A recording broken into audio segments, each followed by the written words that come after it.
people have enough time to listen to all this stuff.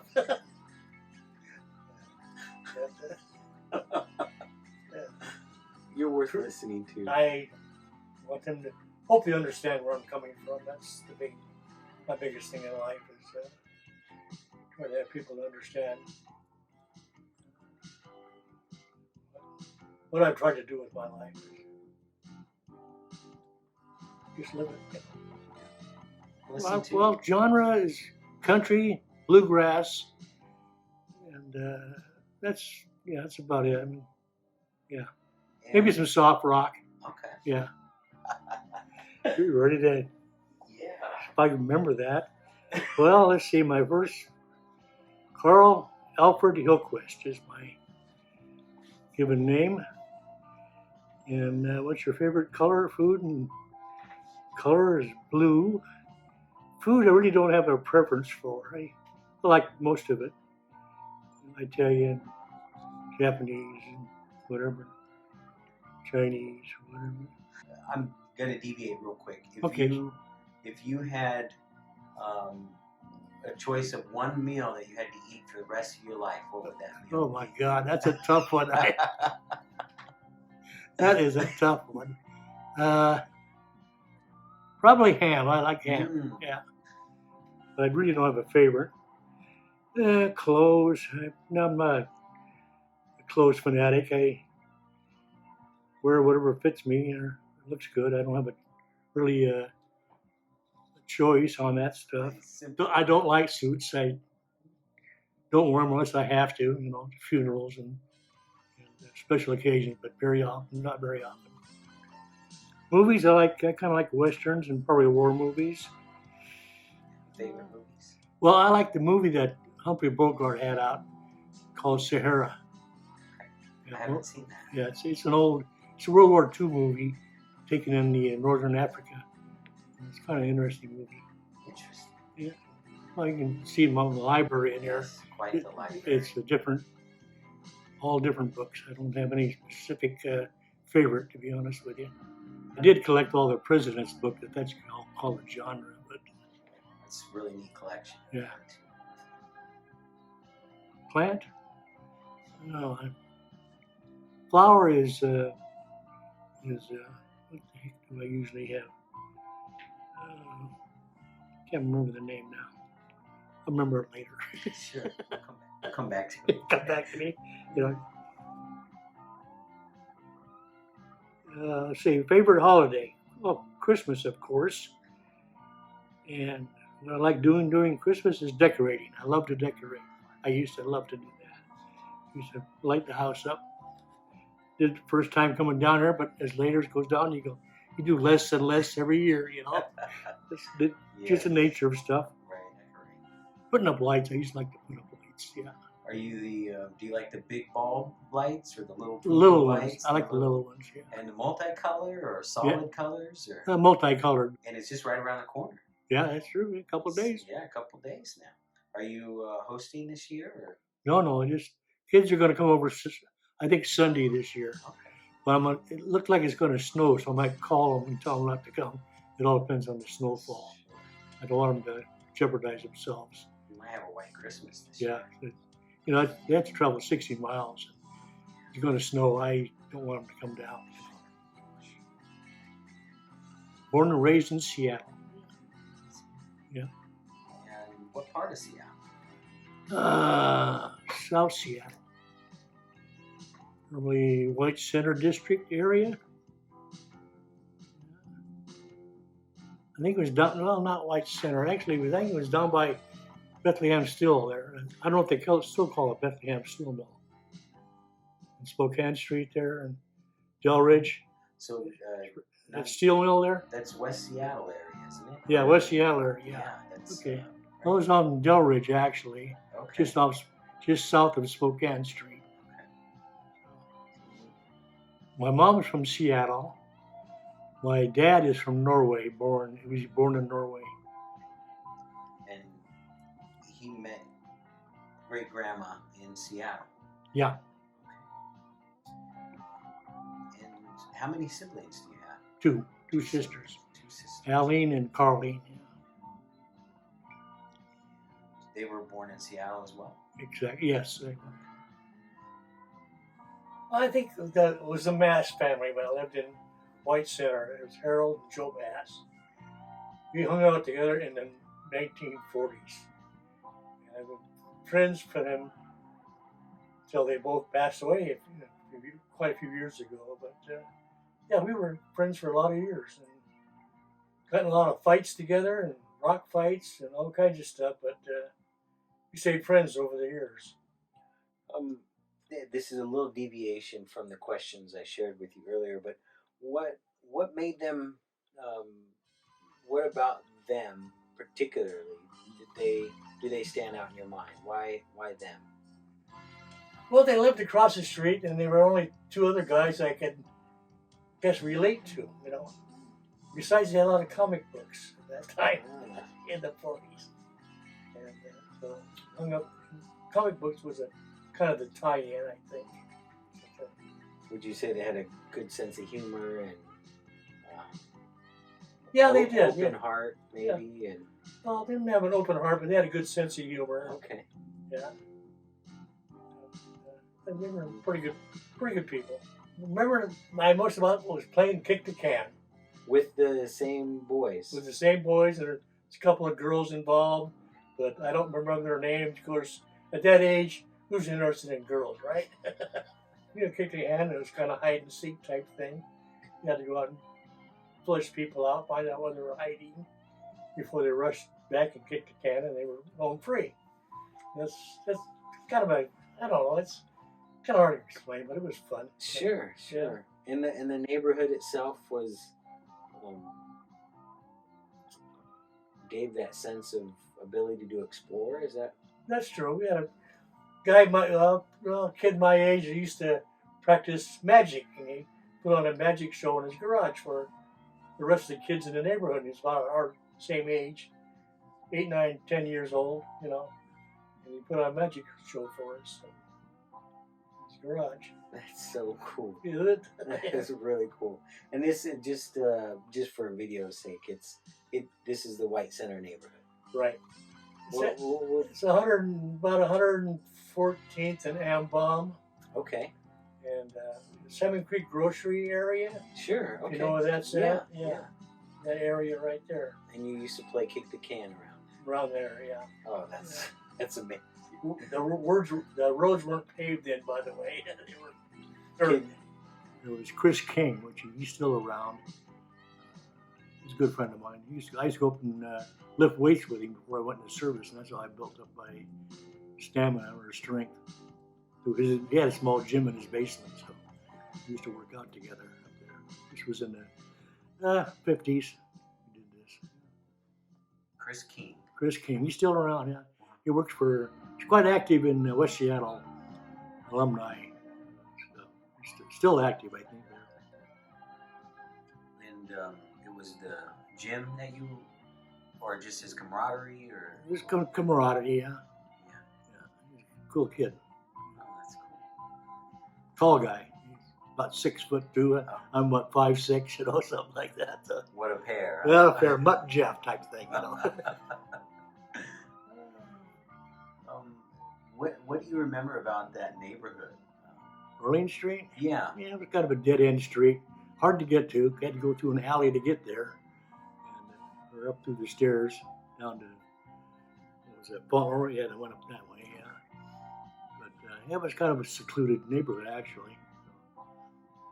And pretty nice people. Yeah. We used to play basketball out in front of our house. We had a hoop on a telephone pole there. We used to play basketball a lot in that area. So.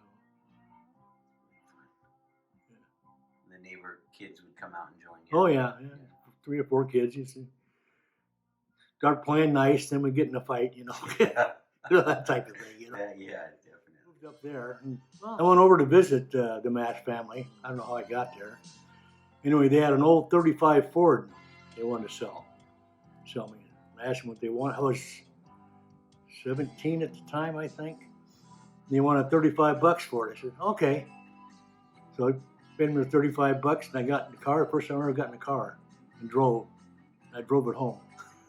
And going down the street, I had no idea what I was doing. Just And I went to make this turn doing 30 miles an hour, right-hand turn to go down it. And I damn near ran into a garage because I didn't make the turn because it was gravel, it was sliding. I made the turn too fast, didn't slow down. After that, I made it all right. I learned quite a bit on that one turn.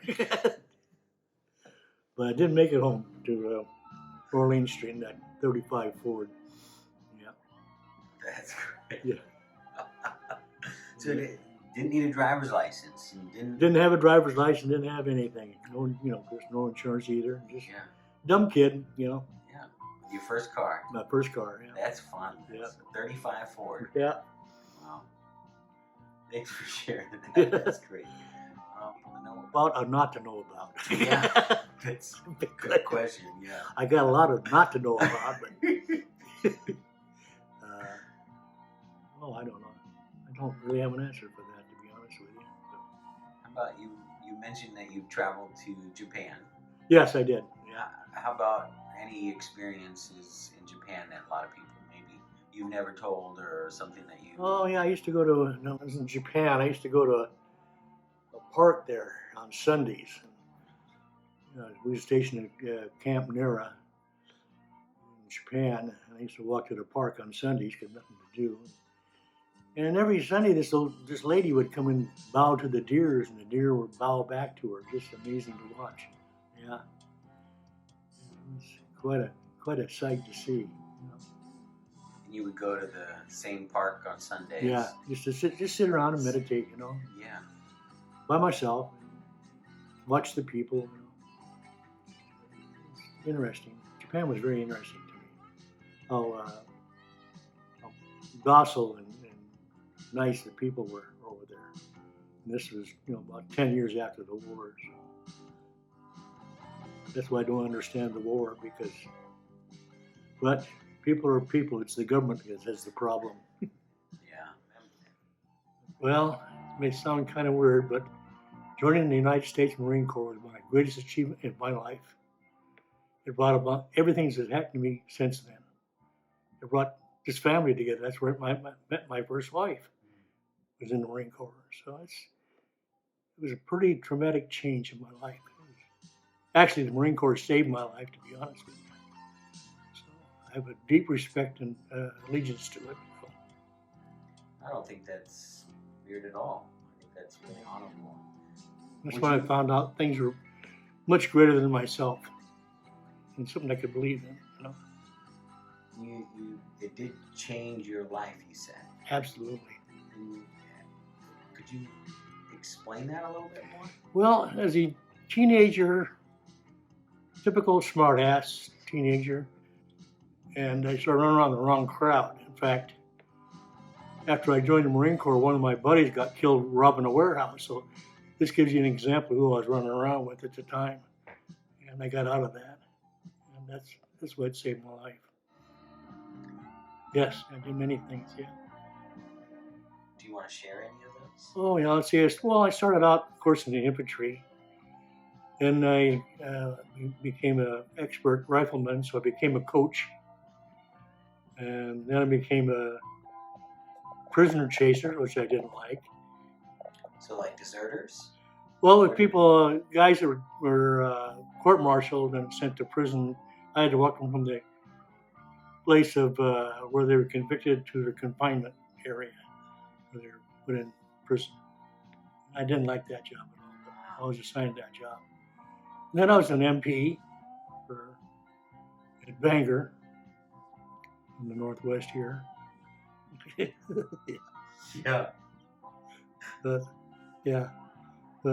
it's been a very good experience and growing experience for me. Learned a lot about people. How long did you serve? Only 3 years actually. I did all that. It's amazing. Wow, yeah. Yeah. And was this during the draft, or you signed up? Or Well, how'd that go? Okay, let me start. I got to retrieve back when I was going to school. How this all ended up in the Marine Corps. I was at the school, but I hated school. I always used to run home. So I was put back a grade. couple of years later, I kept running home back to school again. I got put back 2 grades. So by the time I was a sophomore, I was 18, right? Usually you're 16, right? So my life was, where am I going?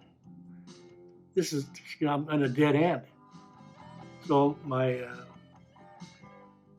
wife's husband was in the Marine Corps, and he got me in there. He never talked about it, but I knew he was a Marine. Husband. Eileen's husband, Eileen's husband. my oldest sister's husband. He never talked about the service, but I always admired him as a man. And that's what convinced me to go in the Marine Corps. So I had about 2 or 3 days left to go in my sophomore year. I just walked out of school, went downtown, and signed up. I was 18. So I walked in, I signed me up for 6 years.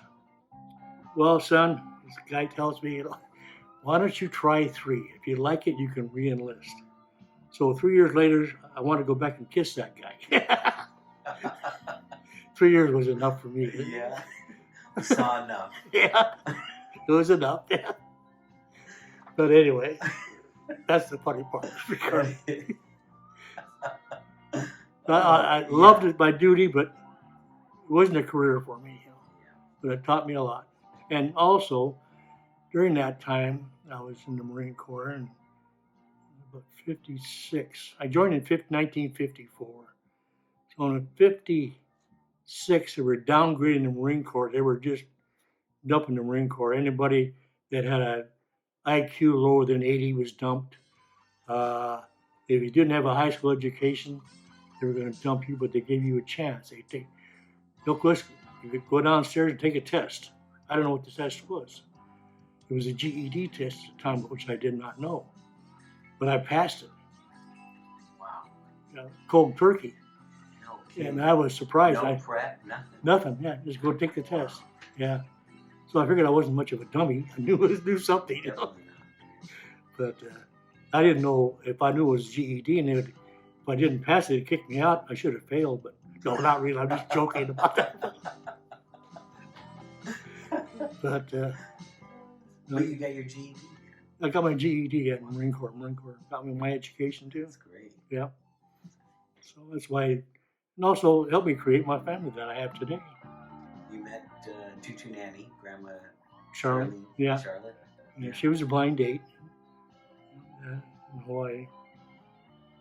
I used to go to her house, and her dad just did not like me at all. I'd walk in the house, he'd leave. He wouldn't say goodbye, nothing, just get up and leave. Yeah, I don't know if it was me or the Marine Corps he hated. I'm not sure. He was Japanese. Yeah. So, but yeah, it's been a neat life I've had, I think. And you met her on Oahu. Yeah. And you were stationed there At Kaneohe. for, what were you doing? Was that where you were an MP? I was an MP at Bangor. At Kaneohe, I was a rifleman. Then that's where I was a prisoner chaser and a rifle coach at the same time. I used to go to Barber's Point, and I had to help these guys qualify with the M1.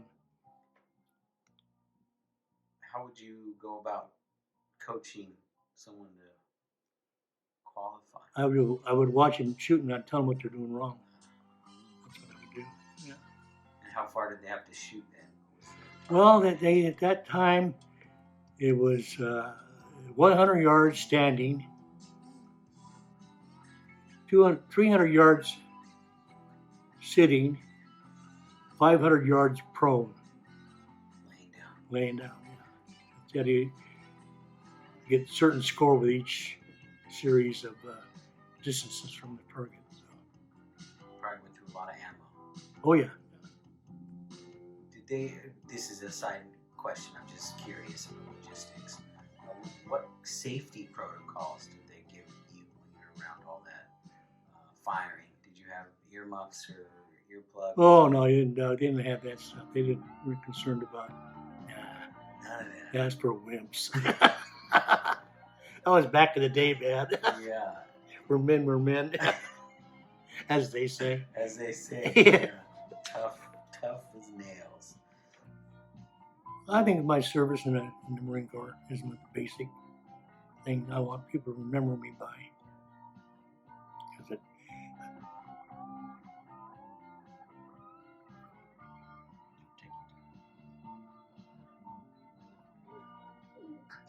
No, no, take your time. It's okay. We can edit this out too. Here's some tissue. get a shot. Yes, it's.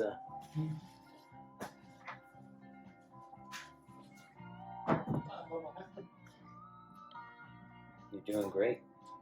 We can stop for now too. Yeah, I'll stop there. Regrets. I don't know why I got emotional. No, there's a lot of emotional questions. You know that. I got teared up there in our first take. Stuff this here. Cheers. Oh yeah. Well, like I said before, accomplishments was join the Marine Corps, of course. What do I enjoy about them? Probably the camaraderie, which I found out is very rewarding service. But I've never kept contact with anybody because you drift apart after a while. That's about it. Not really. I was never without a job. I don't know. I usually held a job. I could not hold a job more than 13 years. I just couldn't. I was going berserk, doing the same thing. 13 years seems to be the met. I didn't keep track at the time, but I look back at it, and that was the time frame I figured it out. 13 years. 13 years. I had to go somewhere.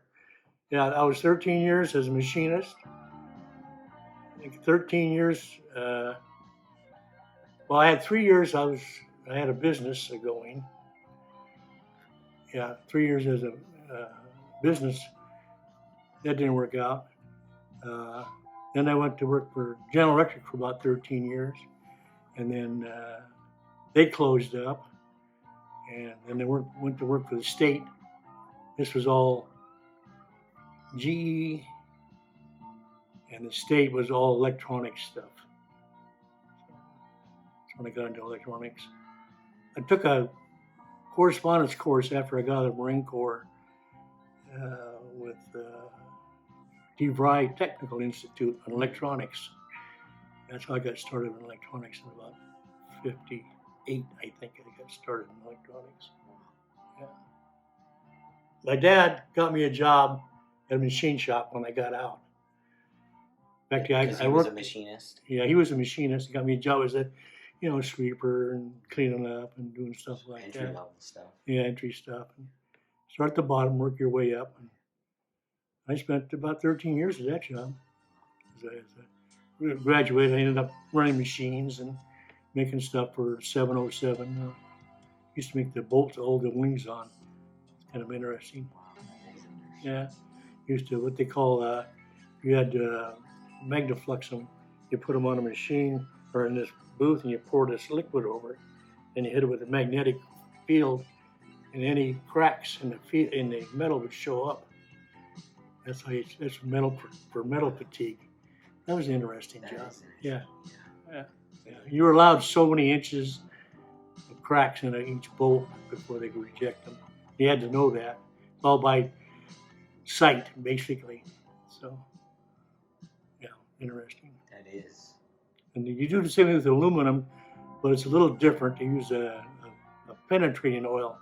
You pour over aluminum, put a light on it, and you can see cracks in aluminum now. I used to do both of those. Yeah, that was interesting. Plus, working on machines, sunless grinders, lathes, mills, and stuff like that. Well, one thing I wanted to realize that I've tried to be a good father to my children. I don't know if I succeeded or not, but I tried, and I feel that's the only thing a person can do is try. The outcome is the outcome. It's a pretty heavy question, but that's about it. It's great. Thank you. Unrelated to anything. Nothing's really earth-shaking, actually. I don't have much to say. I have a pretty simple life, Not much excitement going on. Except when the kids come down, I enjoy that, you coming down, and I enjoyed your company. It was great. Yeah. So there's not much going on. Okay. So, Appreciate that. Thank you. I appreciate your company. well, what have I gotten out of life? That's a good question. Like most people, you stumble through life until we get where we're at. Basically, is what life is about, I think. Just working your way through it. Nobody really has a definite plan they follow through life, I think. And, it's a wonder. It really is. Now that I look back on it, I wonder how I got here. This is just through I don't know, bad choices and some good choices. Just a flip of the coin, basically, in life, I think. A lot of it. Some planning, but not much. And on that planning thought, what would you like to get out of the rest of your life? Oh, let's see. Get out of the rest of my life. Oh, I see my family and knowing they're doing well. That's important to me. And most of them have done better than I've done, which I can consider a success in my life. As you want your kids to do better than you do. Most of them have. And I feel kind of proud of that.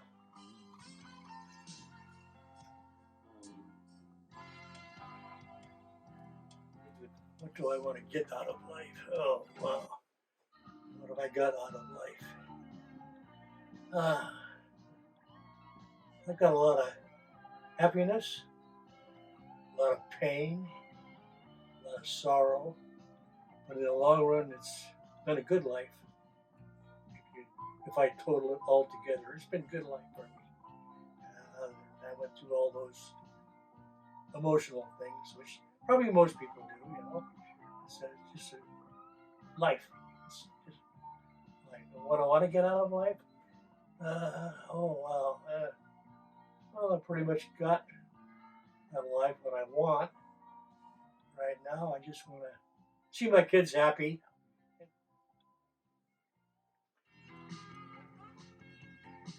I think I'm a giving person. I don't know if people know that or not, but I would believe that in myself. I don't know. That's all I can think of. That's great. That describes my life ambitions. As going through life, I've never wanted to hurt anybody on purpose. That's probably my biggest goal in life.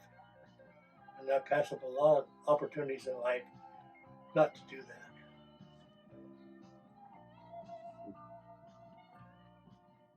Make amends. Well, that's a long list. There's many things I'm probably sorry that I've done in things in life, but it is what it is. Some things in life, you do things that happen that you regret, but you can't dwell on it. Some things you don't mean to do, but it just happens sometimes. And getting over it is the biggest problem I've found. My faults is trying to forgive myself for doing stupid things.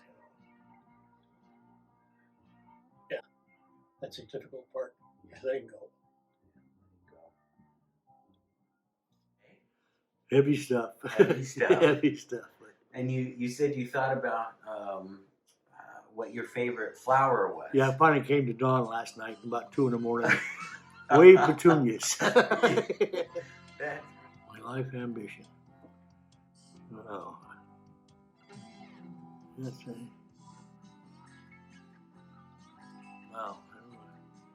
Don't have any goals right now, just staying alive. I guess. Comfortable chair. And yeah, comfortable chair. And a good night's rest. Right. Good bottle of booze. Oh, yeah. Oh, boy. That list is too long. Made a lot of errors in my life. Haven't we all, though? Yes, I bet. that's so true. I don't know. It's just try not to dwell on that because nothing you can do about it, actually. So probably regret some of the things you've done, which I have.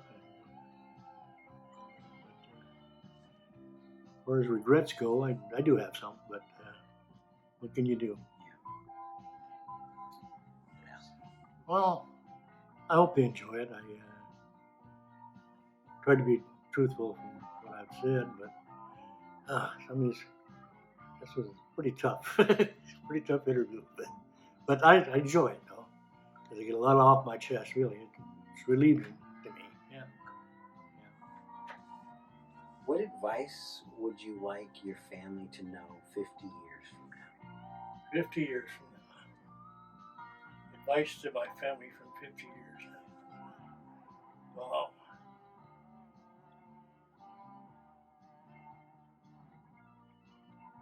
Well, try not to hurt anybody going through life, I think is kind of my goal, I think it's a goal for a lot of people. As you go through life, you're going to probably hurt people, but it's a goal of mine not to do that. Yeah. 50 years from now. Okay. Stay on the sunny side of life. Yeah, that's important.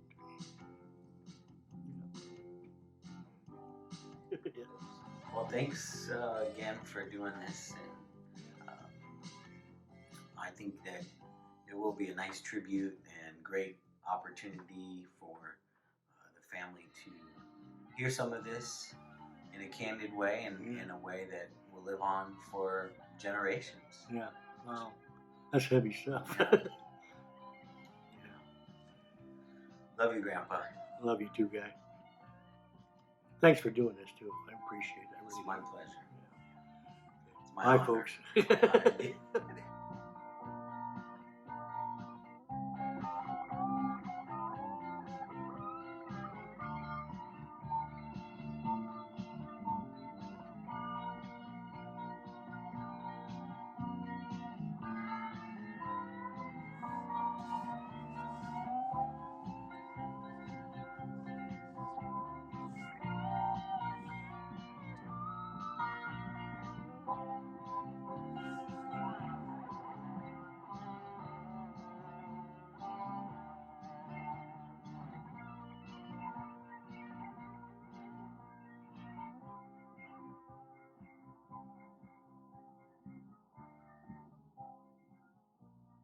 Don't give up.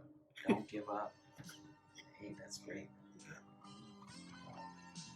Well, proud of my family, I can say that. And my little ball. They may not realize that, but I do. That's all I got for everybody.